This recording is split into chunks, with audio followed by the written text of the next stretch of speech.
Bismillahirrahmanirrahim. Assalamualaikum warahmatullahi wabarakatuh. Alhamdulillah wassalatu wassalamu ala Rasulillah wa ala alihi wa ashabihi wa mamalah. Asyhadu an la ilaha illallah wahdahu la syarikalah wa asyhadu anna Muhammadan abduhu wa rasuluh la nabiyya wa la rasula ba'dah. Wa qala Nabi sallallahu alaihi wasallam, "May yuridillahu bihi khairan yufaqihu fiddin." Amma ba'du.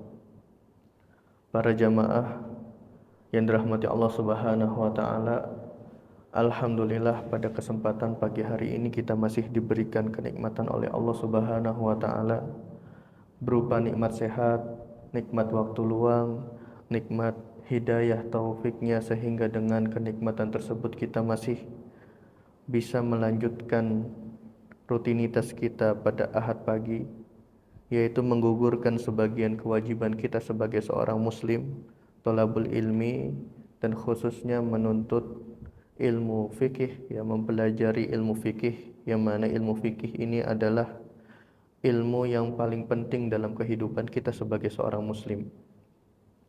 Tak lupa juga kita bersalawat dan salam kepada Nabi kita Nabi Muhammad sallallahu alaihi wasallam, kepada keluarganya, kepada sahabat-sahabatnya, kepada tabi'in dan tabi'ut tabi'in, dan orang-orang yang senantiasa istiqamah mengikuti jalan beliau hingga hari kiamat kelak.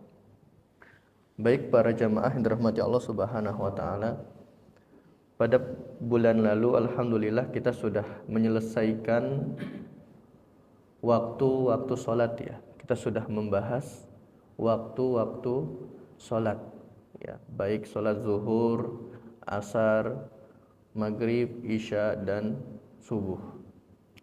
Nah sekarang kita insya Allah akan membahas macam-macam sholat sunnah ya. Kita akan membahas macam-macam sholat sunnah.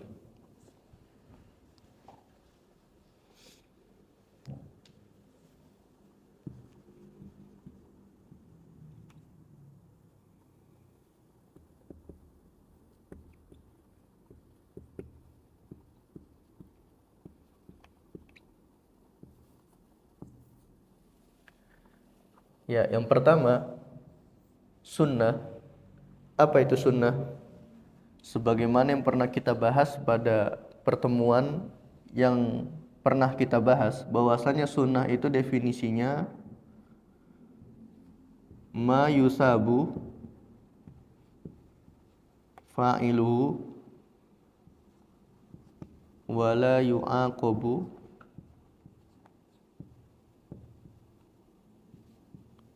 tarikuhu. Ya, sunnah itu sesuatu yang apabila dia dikerjakan mendapatkan pahala,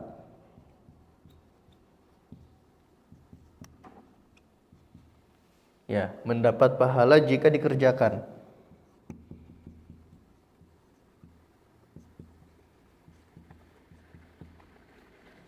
Wala yu'aqabu tarikuhu. Adapun jika meninggalkannya tidak mendapatkan dosa.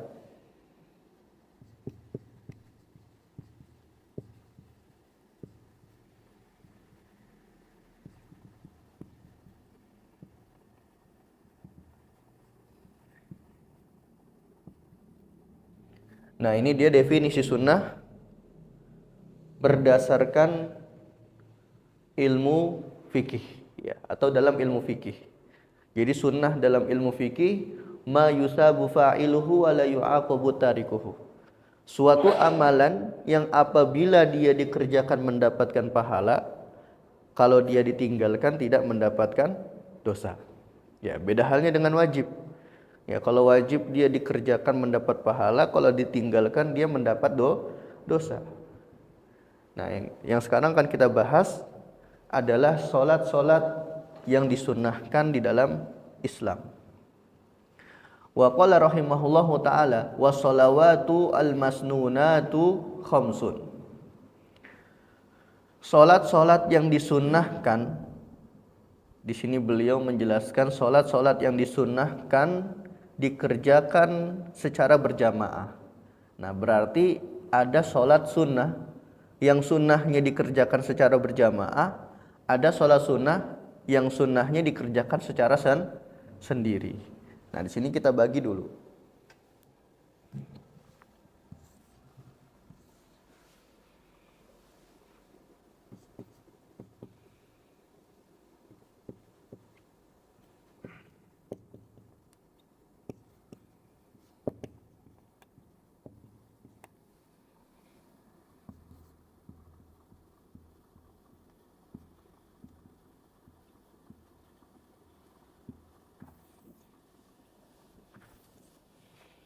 Yang pertama, sholat sunnah yang disunnahkan dikerjakannya secara berjamaah itu ada 5.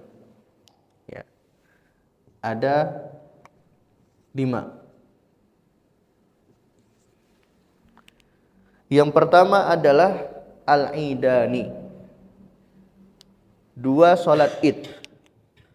Ya, sholat Idul Adha. Yang kedua Idul Fitri.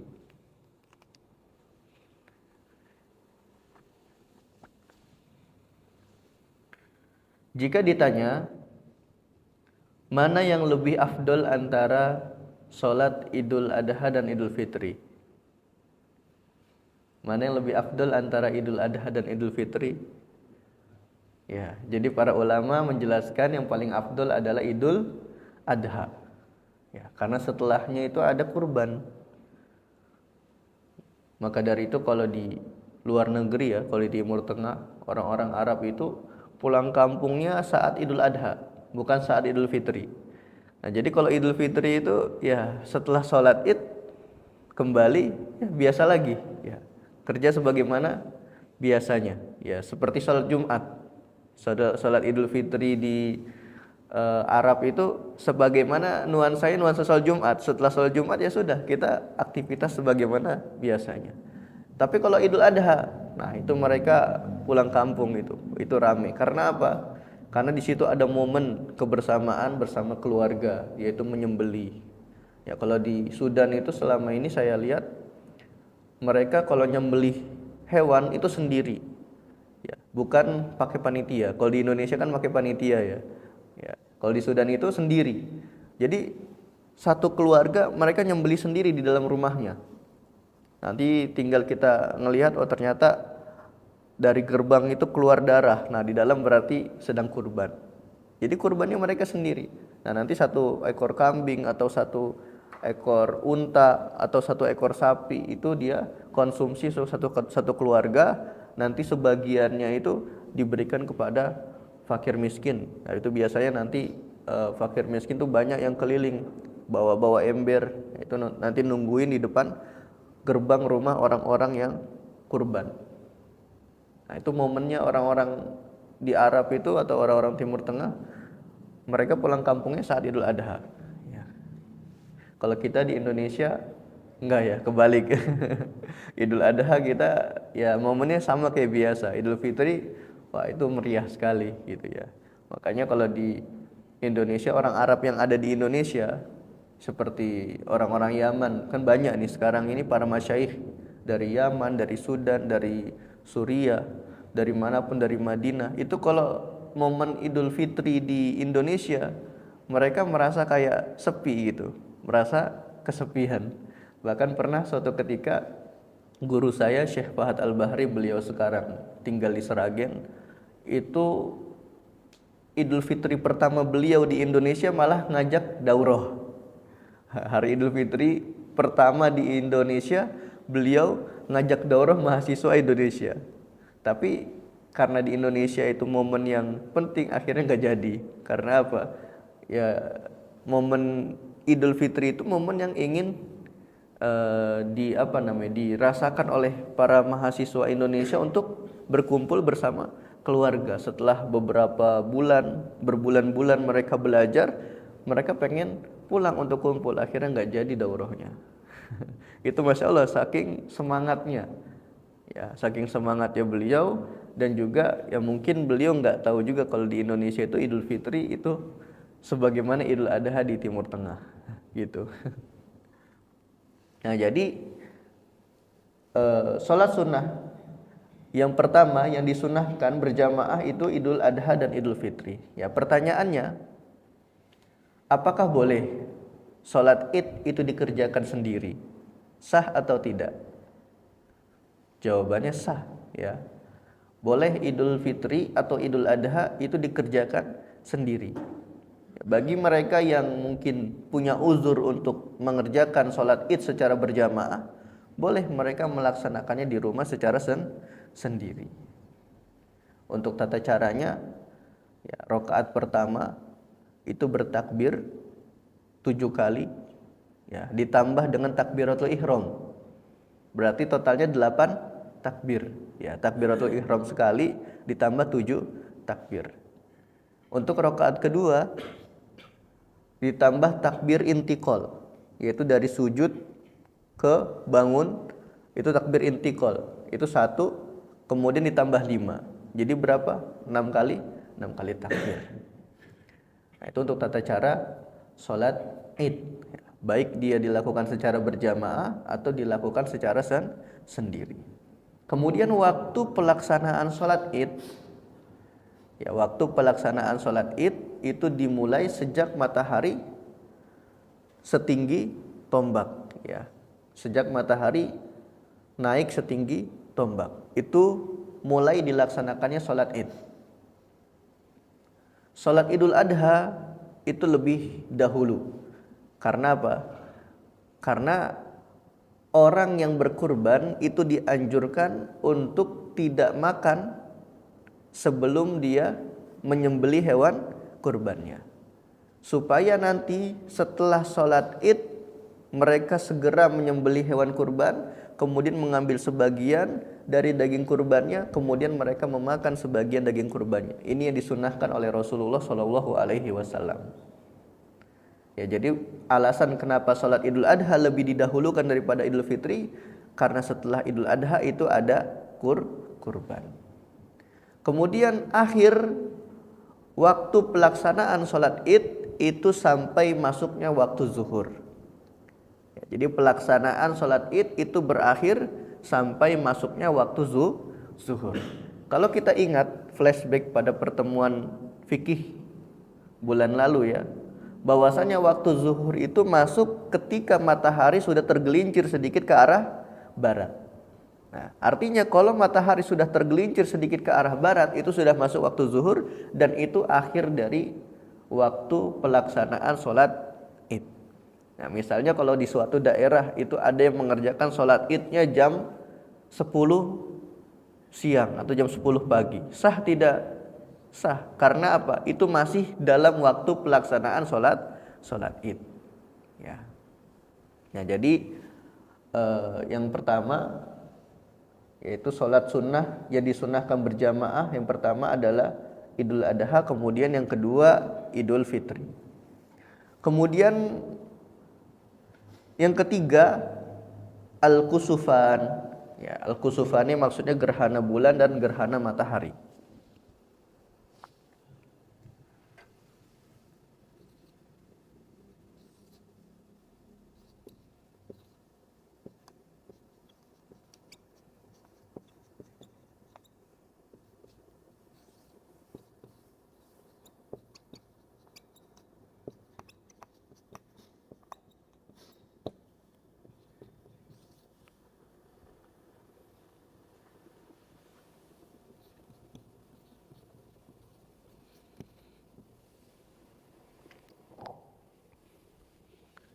Ya, yang ketiga gerhana bulan dan yang keempat gerhana matahari.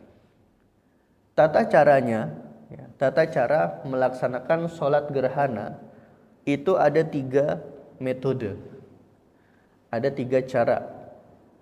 Yang pertama cara yang paling afdol, ya, cara yang paling utama, yaitu dengan mengerjakan sholat gerhana 2 ruku setiap rokaatnya dengan bacaan yang panjang. Ya. Jadi setiap rokaatnya itu 2 ruku. Ya, misalnya membaca Al-Fatihah, kemudian amin, kemudian membaca surah yang panjang, kemudian setelah itu ruku. Kemudian bangun lagi, baca lagi surah Al-Fatihah, agak pendek dari bacaan yang pertama tadi. Ya, setelah ruku bangun ke posisi tegak, ya, kemudian membaca Al-Fatihah lagi sampai waladhdallin amin, terus baca lagi surah, ya, panjang tapi agak pendek dari bacaan yang pertama tadi. Kemudian setelah itu ruku, kemudian i'tidal, kemudian sujud, ya, duduk antara dua sujud, sujud lagi, kemudian bangun. Nah, ketika bangun itu melakukan hal yang sama sebagaimana yang dilakukan pada rakaat pertama. Jadi setiap rakaatnya dua ruku. Ya, setiap rakaatnya dua ruku. Ini metode yang paling afdol. Ya, setiap rakaatnya dua ruku dengan bacaan yang panjang. Ya. Ini metode yang afdol. Kemudian metode yang kedua sama dengan metode yang pertama. Setiap rakaatnya dua ruku, tapi bacaannya lebih pendek.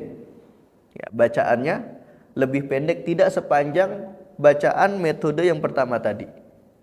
Nah, ini metode yang kedua. Metode sholat gerhana yang ketiga itu sama seperti sholat sunnah biasa.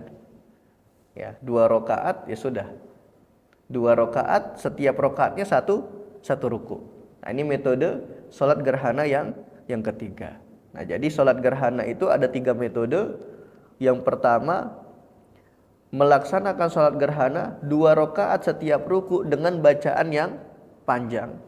Metode yang kedua, 2 ruku, ya, 2 ruku setiap rakaatnya, 2 ruku setiap rakaatnya dengan bacaan yang pendek.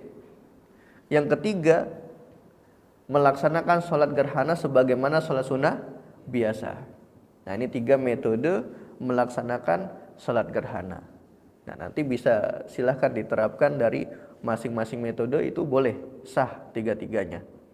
Ya, juga bisa dilihat dari kondisi jamaah. Ya, mungkin kalau jamaahnya sudah sepuh-sepuh, ya bacaannya bisa dipendekkan. Bisa ngambil metode yang kedua tadi.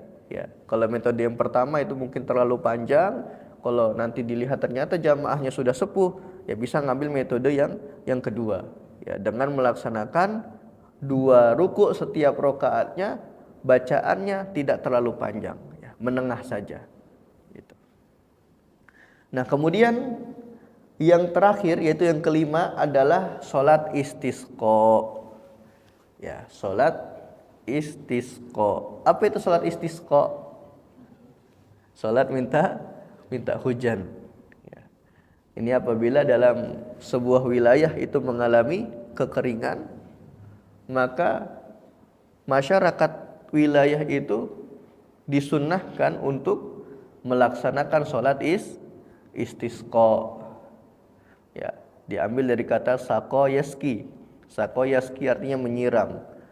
Istasqa yastaski artinya minta disiram. Ya, artinya minta diturunkan hujan. Nah, jadi istisqa, meminta hujan kepada Allah Subhanahu wa taala, itu juga ada beberapa metode. Metode yang pertama, meminta hujan tanpa sholat.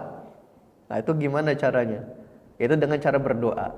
Nah, ini metode yang pertama. Jadi yang pertama kali dilakukan oleh masyarakat ketika di wilayahnya mengalami kekeringan, mereka berdoa. Berdoa meminta hujan kepada Allah Subhanahu wa taala.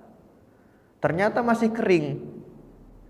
Nah, ketika masih kering, maka pemimpin di wilayah tersebut menghimbau kepada masyarakatnya untuk melaksanakan sholat istisqa. Tapi sebelum melaksanakan sholat istisqa, pemimpin wilayah itu menghimbau kepada para masyarakat untuk puasa terlebih dahulu selama 3 hari. Jadi sebelum melaksanakan sholat istisqa itu 3 hari harus puasa dulu. Ya, berturut-turut. Hari pertama puasa, hari kedua puasa, hari ketiga puasa. Nah, di hari keempat ini waktu pelaksanaan sholat istisqa, dianjurkan juga mendatangi lapangan, ya, dilaksanakan sholat istisqa itu dalam keadaan puasa. Jadi 4 hari berarti puasanya ya. 3 hari sebelum hari pelaksanaan dan puasa di hari keempat yaitu di hari pelaksanaan sholat istisqa. Nah, ketika seorang imam, seorang amir, ya pemimpin daerah sudah memerintahkan untuk puasa kepada masyarakatnya, maka hukum puasa di sini wajib. Ya, hukum puasa di sini wajib. Jadi wajib bagi para masyarakat untuk berpuasa selama 3 hari sebelum pelaksanaan dan hari keempat saat pelaksanaan. Baru setelah itu mereka melaksanakan sholat istisqa. Ya, adapun nanti tata caranya itu akan kita bahas pada babnya. Ya, karena nanti ini masing-masing dari sholat ini itu akan dibahas di babnya masing-masing. Ya, untuk saat ini kita hanya mengenal istilah-istilah dari sholat-sholat sunnah. Jadi yang kelima adalah sholat istisqa. Kemudian selanjutnya ada sholat sunnah yang disunnahkan untuk dikerjakan secara sendiri. Ya, sholat sunnah yang dikerjakan secara sendiri.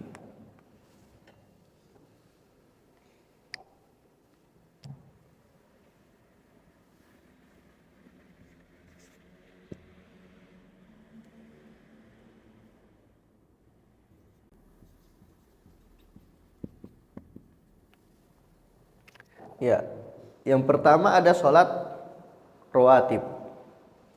Sholat rawatib itu sholat yang dia mengikuti sholat fardu. Ya, baik qobliyah atau ba'diyah. Ada berapa total rakaat sholat rawatib?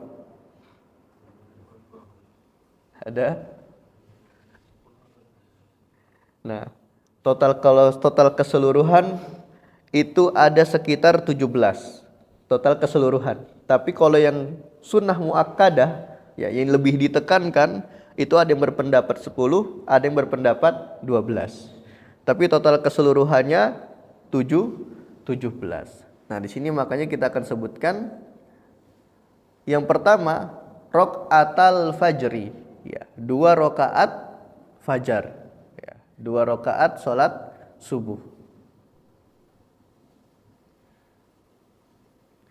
Kemudian selanjutnya arba qabla zuhri, 4 rakaat sebelum zuhur. 4 rakaat sebelum zuhur.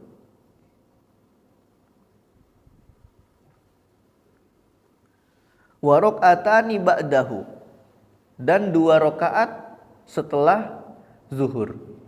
Ya, tadi 4 rakaat sebelum zuhur, kemudian 2 rakaat setelah zuhur.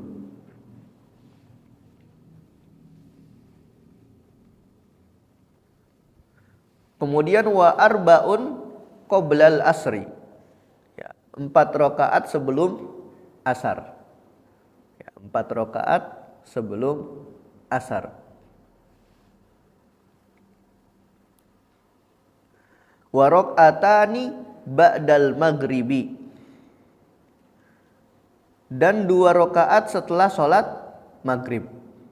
Ya, 2 rakaat setelah sholat maghrib.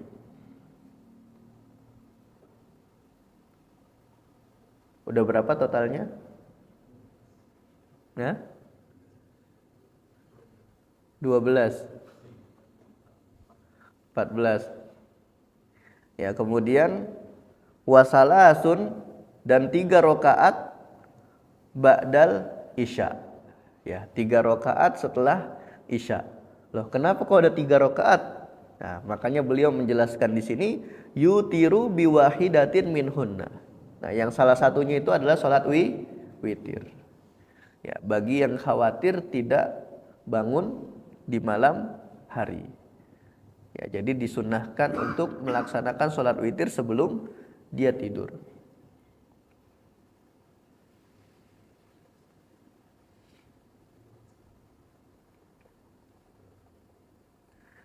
Nah, kemudian berbicara tentang sholat witir. Sholat witir itu minimal berapa rakaat sih? Ya, minimal satu rakaat. Ya, minimal satu rakaat dan maksimal 11 rakaat. Ya. Maksimalnya sholat witir itu dilaksanakan 11 rakaat. Nah, makanya yang menjadi dalil ya ketika Aisyah ditanya oleh salah seorang sahabat, ya Rasulullah itu ketika Ramadan melaksanakan sholat berapa rakaat di malam hari? Ya, kemudian Aisyah menjawab 11 rakaat. Maksudnya 11 rakaat di sini adalah sholat witir. Nah, jadi tidak bisa nih 11 rakaat ini dijadikan sebagai dalil bahwasanya sholat tarawih itu 11 rakaat. Ya, nanti akan kita bahas. Sholat tarawih itu berdasarkan pendapat mayoritas ulama, mereka berpendapat 20 rakaat. Ya, ini pendapat dari Imam Abu Hanifah, pendapat Imam Syafi'i, dan pendapat Imam Ahmad bin Hambal, yang mana Ibnu Qudamah, salah seorang ulama Hambali, menegaskan hal tersebut di dalam kitabnya Al-Mughni. Ya, dalam kitabnya Al-Mughni karya Ibnu Qudamah. Nah, di sana dijelaskan bahwasanya Abu Abdillah, siapa itu Abu Abdillah? Imam Ahmad bin Hambal. Menurut beliau sholat tarawih itu dilaksanakan, ya disunahkan mengerjakannya sebanyak 20 rakaat berdasarkan perbuatannya Umar bin Khattab radhiyallahu anhu. Ya, nanti akan kita bahas pada babnya. Ya, ala kulli hal, ini dia sholat rawatib seperti yang tadi sudah kita sebutkan.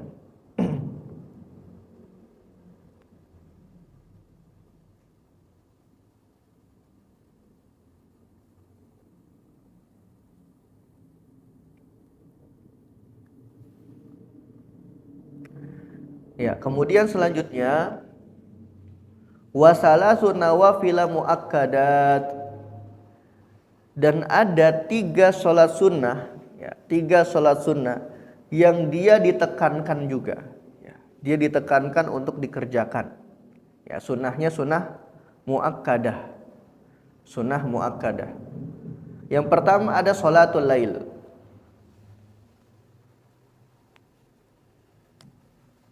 Dia masuk kategori sholat sunnah yang disunahkan dikerjakan sendiri.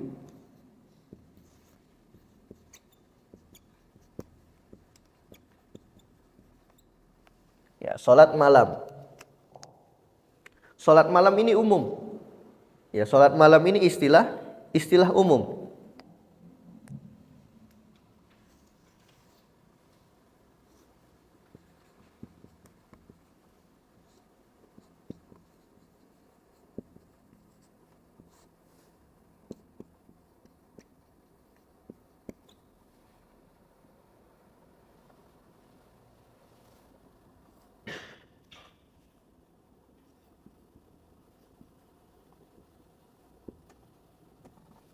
Nah, jadi istilah sholat malam itu istilah umum.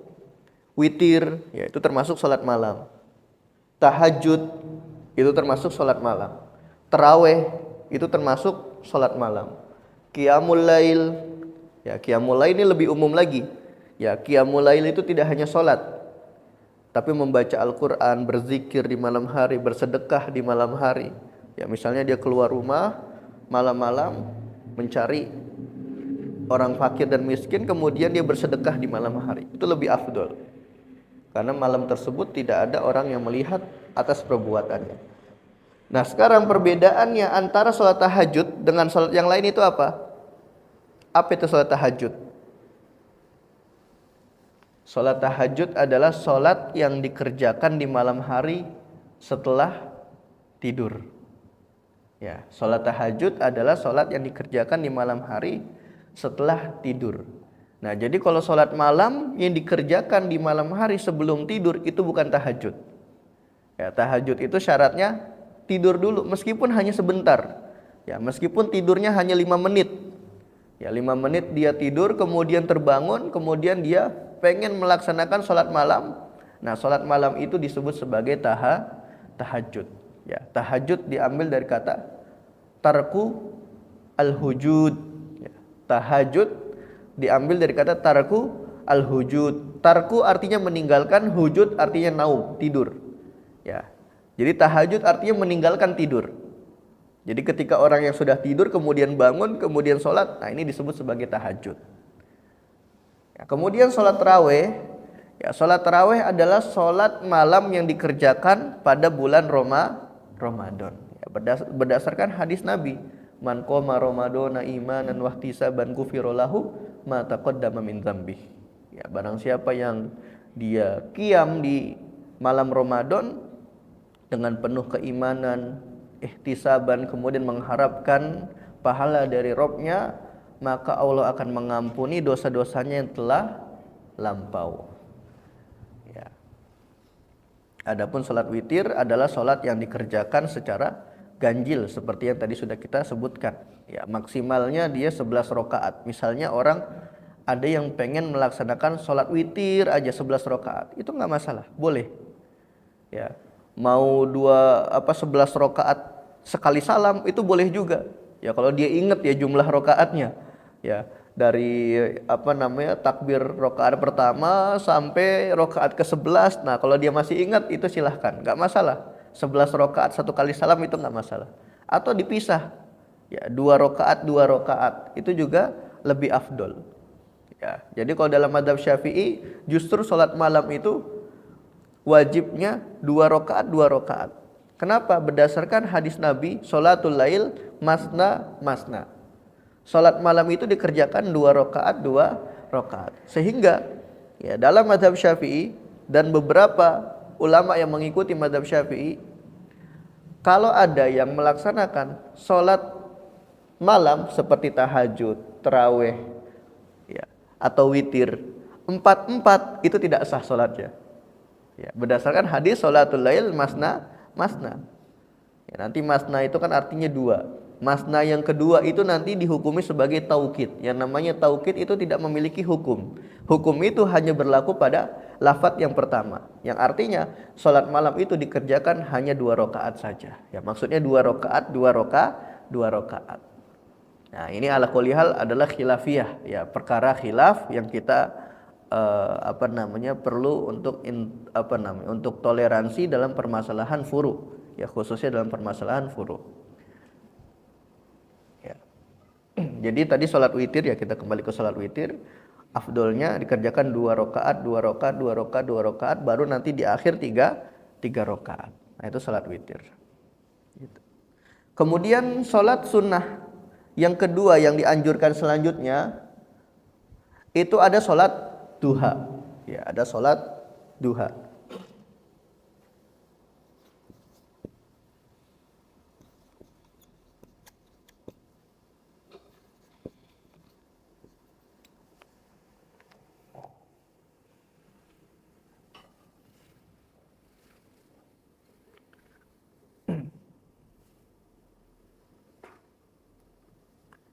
Ya, sholat duha berdasarkan sebuah hadis yang diriwayatkan di dalam kitab Sahih Bukhari dan Muslim, an Abi Hurairah radhiyallahu anhu, ya, dari Abu Hurairah radhiyallahu anhu, beliau berkata, "Ausani khalili bisalasin."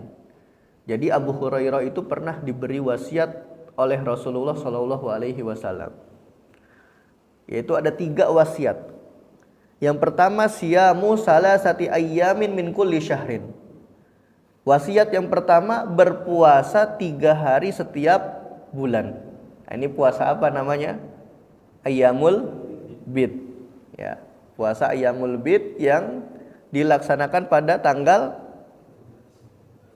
13, 14, 15 setiap bulannya. Ya, ini kalendernya Hijriyah ya, bukan kalender Masehi, bukan. Ya, 13, 14, 15 kalender Hijriyah.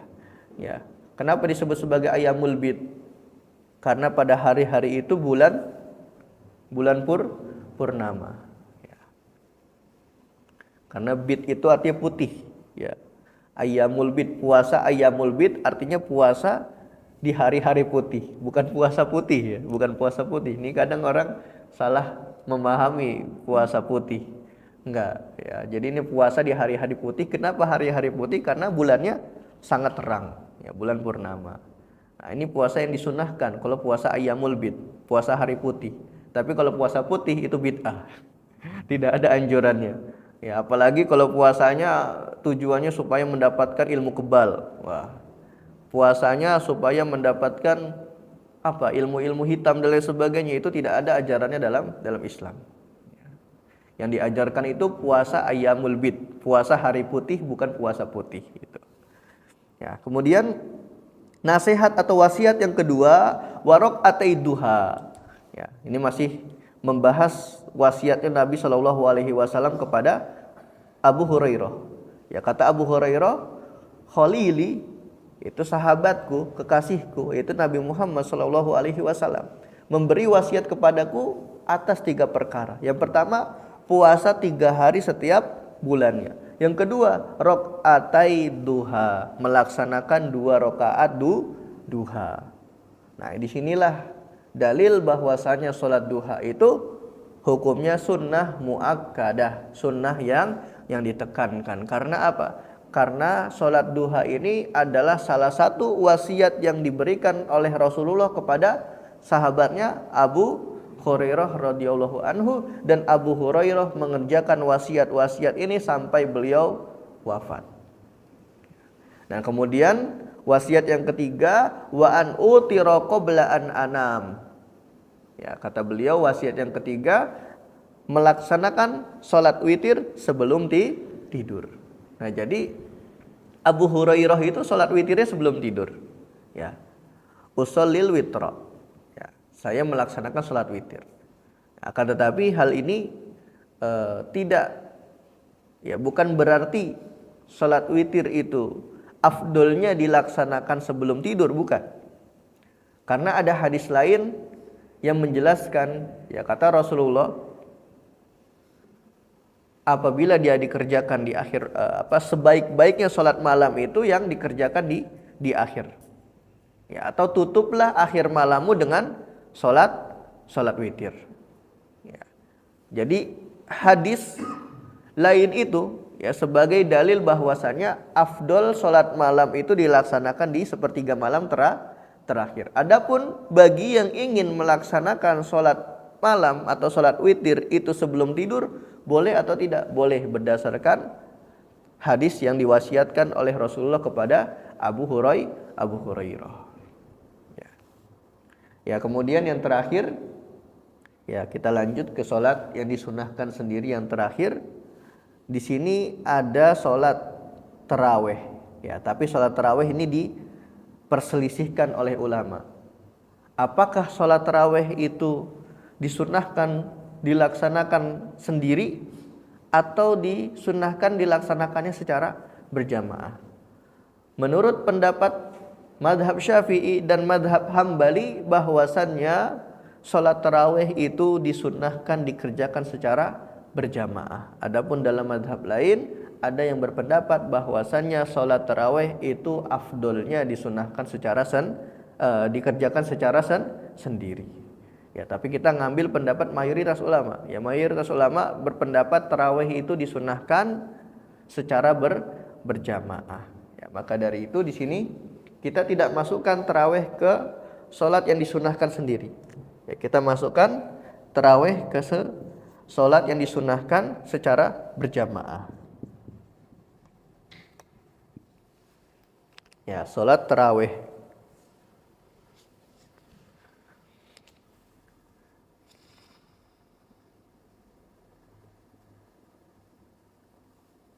Ya, di sini dijelaskan oleh Dr. Mustafa Dib Al-Bagho, beliau mensyarah, ya, menjelaskan ibarah ini, wa tusamma qiyamu Ramadan, dan disebut juga sebagai qiyam Ramadan. Wa hiya 20 rakaatan, yang mana terdiri dari 20 rakaat. Fi kulli lailatin, yang dikerjakan setiap malam, min layali Ramadan, dari malam-malam Ramadan. Yusolli kulla rakaataini bitaslimatin, yang mana orang yang sholat itu melaksanakannya 2 rakaat kemudian 1 salam. Wa waqtuha bainal isya'i wa sholatil fajri. Waktu pelaksanaan sholat tarawih dimulai setelah sholat isya, berakhir sampai masuknya waktu fajar. Wa tusalla qoblal witri, dan dikerjakan sebelum melaksanakan witir. Ya, artinya kalau ada yang melaksanakan witir dulu, nah itu nggak boleh tarawih. Ya, tarawih dulu baru witir, bukan witir dulu baru tarawih. Ya, dan berdasarkan hadis Nabi Shallallahu Alaihi Wasallam yang diriwayatkan oleh Abu Hurairah, man qama ramadhana imanan wahtisaban ghufira lahu ma taqaddama min dzambih. Ini sebagaimana hadis yang tadi sudah kita jelaskan. Ya, ini dia salat tarawih. Adapun dalam mazhab Maliki, berapa rakaat tarawih yang dikerjakan dalam mazhab Maliki?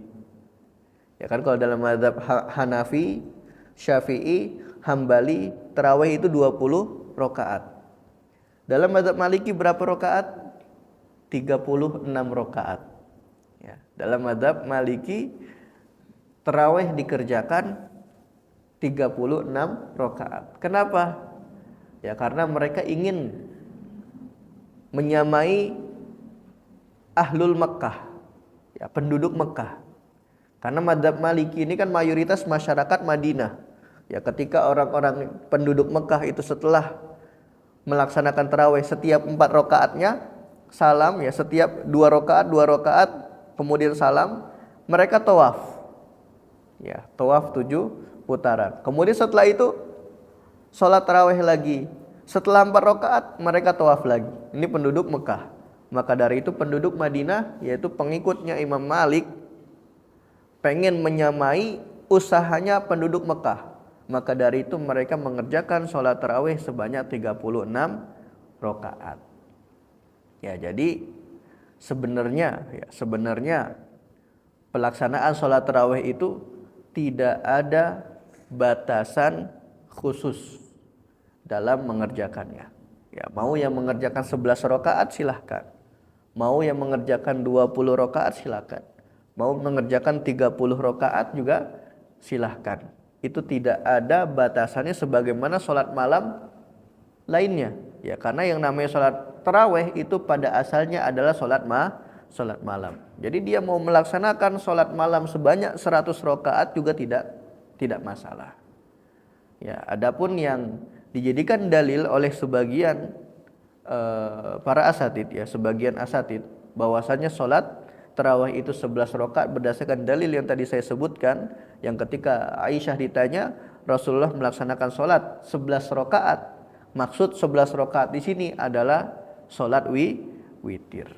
Nah, jadi jangan kita samakan antara witir dengan sholat malam lainnya. Maksudnya apa? Meskipun witir bagian dari sholat malam, tapi dia sholat sendiri. Ya, dia macam sholat tersendiri. Ya, sebagaimana tadi yang disebutkan, bahwasanya sholat tarawih itu dikerjakan sebelum melaksanakan sholat witir. Misal ada orang yang mengerjakan sholat tarawih 10 rakaat. Kemudian sholat witirnya 10 rakaat. Sah enggak? Sah. Ya, 10 rakaat tarawih, 10 rakaat witir. Berarti dia berapa total yang dia kerjakan? 21 rakaat. Atau ada orang yang mengerjakan 20 rakaat tarawih dan 10 rakaat atau 11 rakaat witir. Nah, jadi berapa totalnya semuanya? 31 rakaat. Nah, ini tidak menjadi masalah. Karena apa? Tidak ada batasan khusus. Ya, tidak ada batasan khusus untuk sholat tarawih. Ya, adapun afdolnya, memang afdolnya, ini berbicara afdol, ya berdasarkan mayoritas ulama berpendapat afdol sholat tarawih itu dikerjakan 20 rakaat. Kenapa? Mengikuti sahabat Nabi, siapa? Umar bin Khattab radhiyallahu anhu. Ya, Umar bin Khattab radhiyallahu anhu salah seorang sahabat Nabi yang lebih patut kita contoh daripada perbuatan ahlul Madinah yang tadi. Ya, makanya sebagian ulama itu membantah pendapatnya Imam Malik yang mengerjakan tarawih 36 rakaat karena ingin menyamai kedudukannya ahlul Mekkah, penduduk Mekkah. Tapi karena ini tidak ada dalilnya, maka para ulama mengatakan kita lebih nyaman dan lebih cocok mengikuti perbuatan sahabat Nabi Umar bin Khattab radhiyallahu anhu. Ya. Allahu a'lam bishawab. Mungkin materi hari ini cukup sampai sini. Barangkali ada yang ingin bertanya, tafadhal.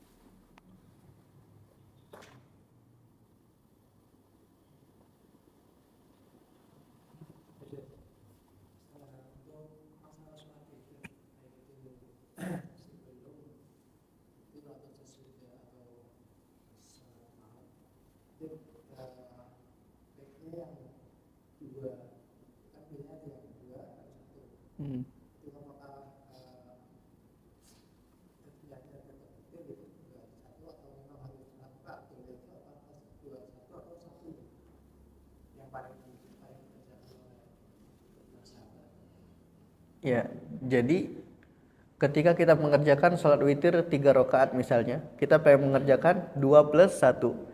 Ini tiga-tiganya dianggap witir. Ya, tiga-tiganya dianggap witir. Yang 2 rakaat ini pun dianggap witir. Karena apa? Dia dianggap masih satu rangkaian dengan sholat yang satu yang dikerjakan di akhir. Gitu. Makanya tadi ketika kita jelaskan bahwasanya maksimal sholat witir itu berapa rakaat? 11 rakaat. Ini maksimal. Kalau kita coba sholat 11 rakaat langsung, itu kayaknya agak butuh kefokusan yang sangat fokus gitu. Untuk mengingat sekarang kita itu sedang di rakaat keberapa. Misalnya kita lagi di rakaat ke-9. Nah, ini ragu nih di rakaat keberapa.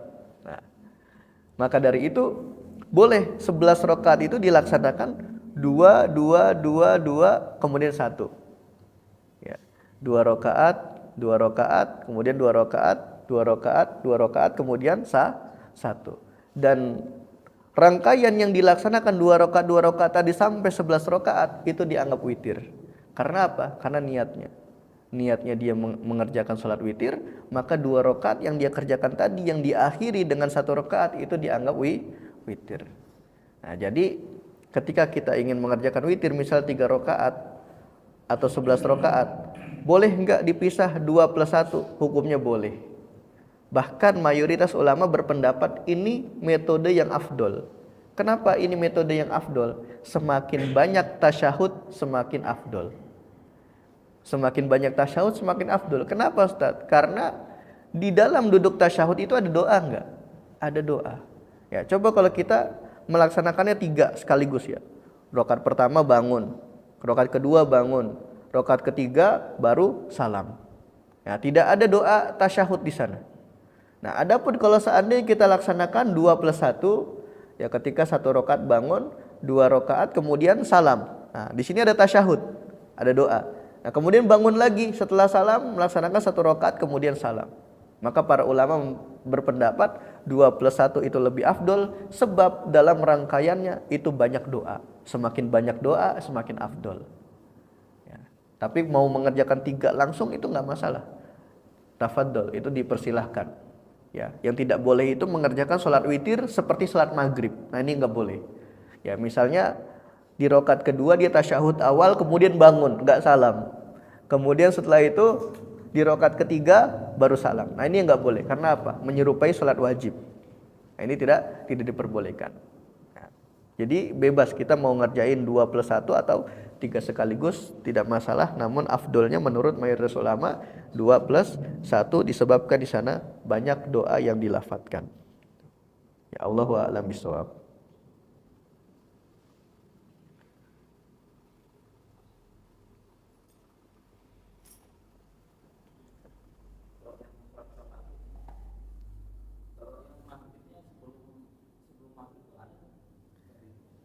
Iya, sebelum maghrib juga ada. Ya, disunahkan juga melaksanakan 2 rakaat qobliyah maghrib. Ya. Adapun, iya sama isya juga termasuk. Adapun yang disebutkan di sini ini pendapat yang tidak muktamad di dalam mazhab Syafi'i. Ya, Karena beliau berpandangan bahwasannya sholat maghrib itu waktunya cuma satu. Ya, jadi kalau kita lihat ya, beberapa masjid mungkin yang nggak melaksanakan sholat qobliyah maghrib, azan, terus langsung qomat. Pernah nggak ngelihat masjid yang kayak gitu? Ya, kalau di tempat saya tuh ada. Ya, azan maghrib langsung qomat. Nah, ini ngambil pendapat barunya dalam mazhab Syafi'i. Jadi dalam mazhab Syafi'i itu ada pendapat sholat maghrib itu hanya punya satu waktu. Maksudnya apa? Waktunya sangat singkat. Jadi waktunya itu hanya boleh untuk mengerjakan wudhu, kemudian setelah itu siap-siap langsung qomat. Nah, setelah mengerjakan sholat wajib, itu habis waktu maghrib.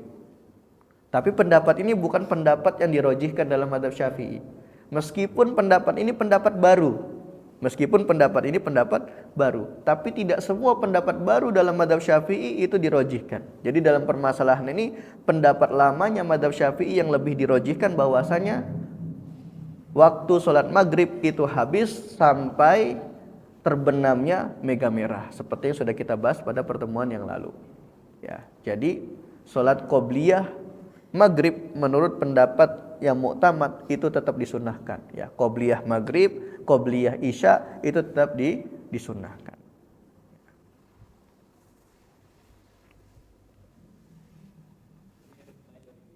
Ya.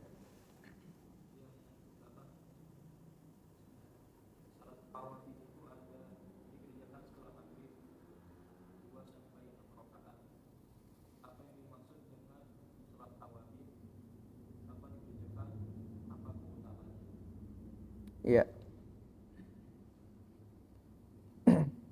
Jadi sholat awwabin tadi dilaksanakan kapan? Setelah maghrib. Nah, ini nampaknya kurang tepat. Ya, jadi sholat awwabin itu adalah sholat duha. Ya. Jadi sholat awwabin adalah sholat duha. Nah, ini berdasarkan hadis. Ini saya akan bacakan hadisnya.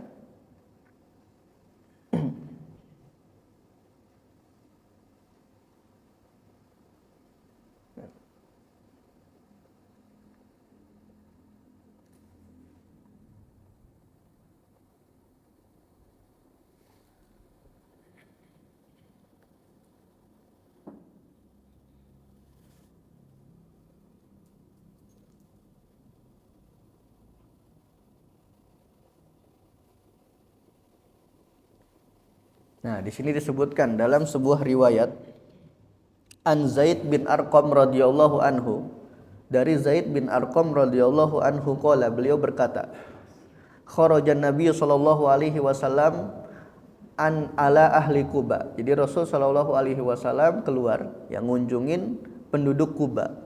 Wa hum yusalluna ad-duha. Dan mereka yaitu penduduk Quba melaksanakan salat duha. Faqala, kemudian Rasulullah sallallahu alaihi wasallam bersabda, salatul awwabina idza ramidatil fisalu minat duha. Salat awabin waktunya kapan? Ketika matahari sudah membakar anak unta. Minat duha, dari waktu duha. Jadi waktu duha itu dimulai sejak kapan? Sejak tingginya matahari. Ya, matahari meninggi setinggi tombak, berakhir sampai masuknya waktu zuhur. Ini waktu duha. Nah, kemudian yang Rasulullah jelaskan di sini adalah waktu fadilah, waktu yang afdol kita melaksanakan sholat duha jam berapa sih? Ya, perkiraan jam 10. Ini waktu yang afdol. Kenapa? Berdasarkan hadis yang Rasulullah SAW jelaskan, sholatul awwabin. Nah, ini sini jelas ya, sholatul awwabin.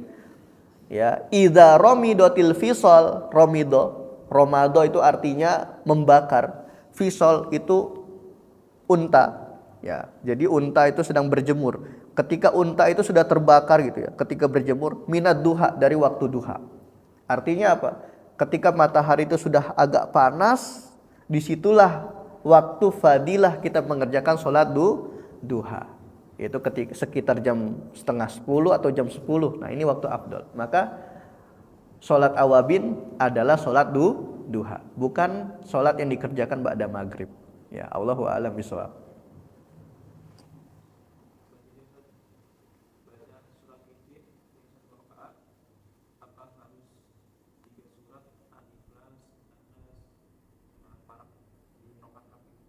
Iya, jadi bacaan sholat witir di rakaat terakhir apakah harus?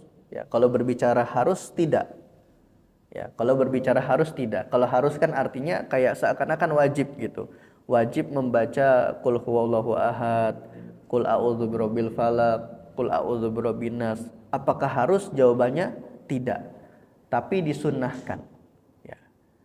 Tapi disunnahkan pada rakaat terakhir sholat witir itu membaca 3 surah ini.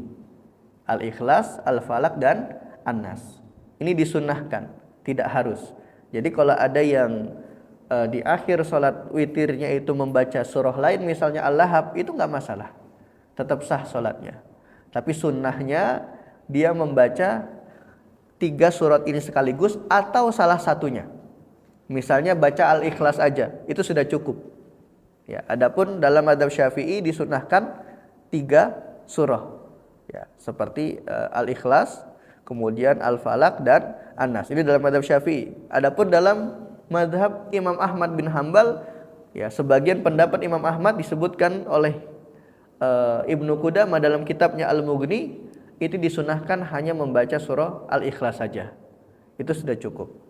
Ya, ala kulli hal ini ulama berselisih. Tapi kalau untuk mengharuskan itu tidak, ya tidak sampai harus. Tapi anjuran, ya sifatnya anjuran.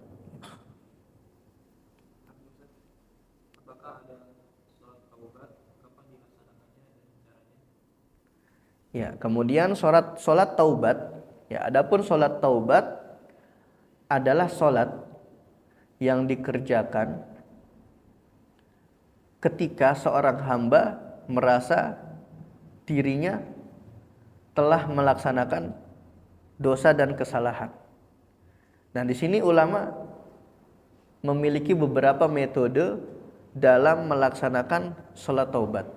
Ya, di antara metode yang mudah dikerjakannya, kerjakan sholat taubat sebagaimana sholat sunnah pada umumnya. Ya, melaksanakan sholat taubat sebagaimana sholat sunnah pada umumnya. Ya sudah 2 rakaat.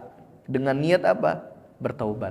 Kemudian setelah dia melaksanakan sholat 2 rakaat yang diniatkan sholat taubat tadi, dia memperbanyak istighfar, kemudian memohon ampunan kepada Allah Subhanahu wa Ta'ala.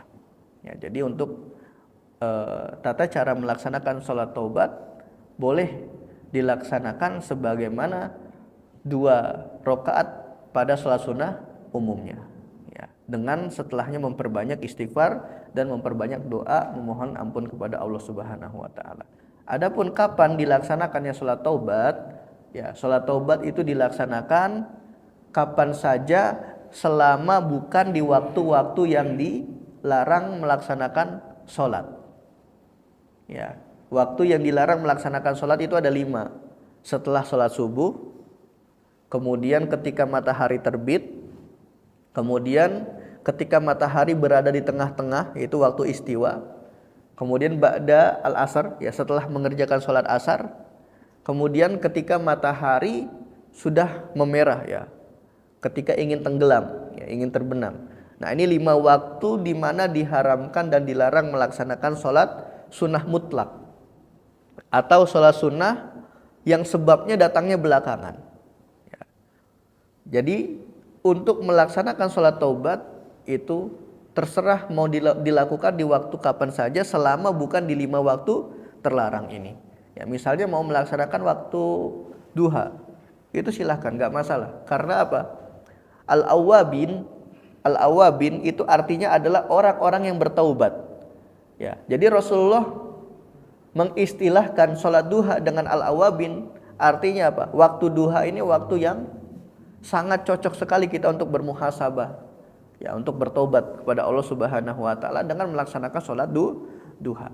Ya, jadi boleh ya kerjakan sholat taubat itu di waktu duha. Ya, sebagaimana tadi Rasulullah mengatakan al-awwabin, yaitu orang-orang yang bertaubat ya. Bukan hanya taubah di sini istilahnya. Awabin dalam bahasa Arab itu disebut sebagai sigoh mubalaghah. Artinya orang yang banyak sekali taubatnya. Ya, jadi al-awwabin artinya orang yang banyak sekali taubatnya. Tapi itu digunakan untuk mengistilahkan sholat duha. Jadi silahkan mengerjakan sholat taubat itu di waktu duha, itu silahkan. Mengerjakan sholat taubat itu di malam hari misalnya sebelum tidur itu juga silahkan ya, sambil muhasabah diri. Atau mau mengerjakan sholat taubat itu sebelum witir ya, ketika di sepertiga malam terakhir itu juga silahkan, itu lebih bagus lagi ya. Ala kulli hal tinggal dilihat dari kemampuan diri masing-masing saja ya, seperti itu. Allahu a'lam bishawab.